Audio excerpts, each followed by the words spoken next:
نحمده ونصلي ونسلم على رسوله الكريم اما بعد فاعوذ باللہ من الشیطان الرجیم بسم اللہ الرحمن الرحیم۔ دنیا بھر میں ہمارے چینل سے مستفید ہونے والے اور اصلاح کے طالب حضرات اور اہل محبت، آپ جانتے ہیں کہ معراج شریف کا مہینہ شروع ہے۔ اس میں مختلف طرح کی مجالس، محافل جو ہے وہ انعقاد پذیر ہیں۔ تو یہ تو آپ کو معلوم ہے کہ حضور کو معراج کرائی گئی، اسرا بعبدی کے الفاظ ہیں اور حدیث کے الفاظ ہیں عرج بنا الی السماء، جی آسمان کی بلندیوں کی طرف حضور تشریف لے گئے، معراج آپ کو کرائی گئی۔ لیکن کہاں سے سفر معراج کا یا سیر معراج کا جو ہے آغاز ہوا، کہاں سے اسرا کا آپ کو دولہا بنایا گیا، تو اس کے بارے میں زیادہ تحقیق یہی ہے کہ آپ کی امشیرہ حضرت ام ہانی رضی اللہ تعالی عنہا، جن کا اسم گرامی فختہ ہے، اور ام ہانی آپ کو پتہ ہے ان کے لفظ کنیت کو ظاہر کرتے ہیں۔ عرب کے اندر اکثر کنیت پائی جاتی تھی، جیسے ام حبیبہ، ام کلثوم، جی ام حسان، اس طرح کے الفاظ جو ہے ام الخیر وغیرہ۔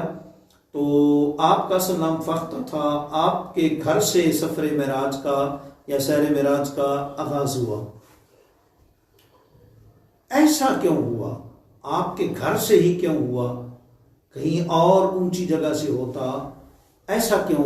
تو اصل بات یہ ہے کہ ضابطہ یہ ہے کہ تتشرف بالاشیاء، حضور کے صدقے چیزوں کو عزت ملتی ہے، ولا یتشرف بہا، اور ان چیزوں کے ساتھ حضور کو عزت نہیں ملتی۔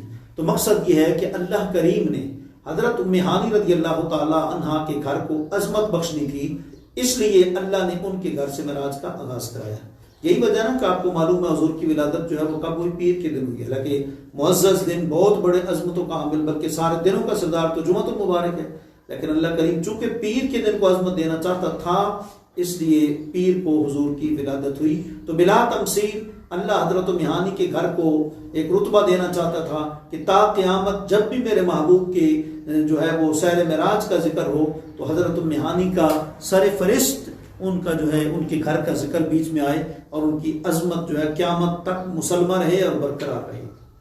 جی، اور دوسری بات عقل کا تقاضا ہے کہ کوئی بھی مطلب فرشتہ، حتیٰ کہ ایون کے سید الملائکہ حضرت جبریل امین جو ہیں، وہ بھی بلا اجازت حضور کے گھر نہیں آتے تھے، بلکہ حدیث میں آتا ہے یقف علی الباب ثم یستأذن، کہ جبریل امین حضور کے دروازے کے پاس کھڑے ہو جاتے تھے، پھر اجازت مانگتے، تو پھر حضور اگر اجازت عنایت فرماتے تو وہی لے کر پیغام خدا لے کر آتے، اور حضور اگر اجازت نہ دیتے تو پھر واپس چلے جاتے۔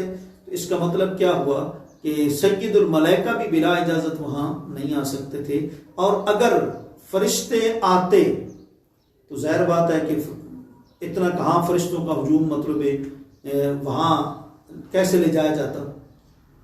اس لیے فرشتے جب آتے تو وہاں حکم ہے کہ یا ایھا الذین آمنوا لا ترفعوا اصواتکم فوق صوت النبی، آواز کو وہاں اونچا بھی نہیں کرنا، اور ساتھ ہی اللہ نے فرمایا کہ لا تدخلوا بیوتا غیر بیوتکم حتی تستأذنوا، کہ گھر میں بلا اجازت داخل بھی نہیں ہونا۔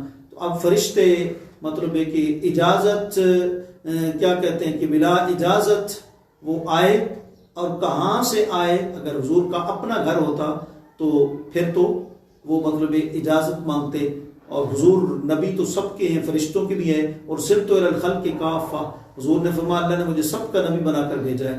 اس لیے پھر اللہ نے نظام ایسا رکھا کہ فرشتوں نے حضرت ام ہانی کے گھر کی جو چھت ہے اسے جو ہے وہ کیا کہتے ہیں کہ پھاڑ دیا، چیر دیا، جی، اور پھر اندر جو ہے وہ داخل ہوئے۔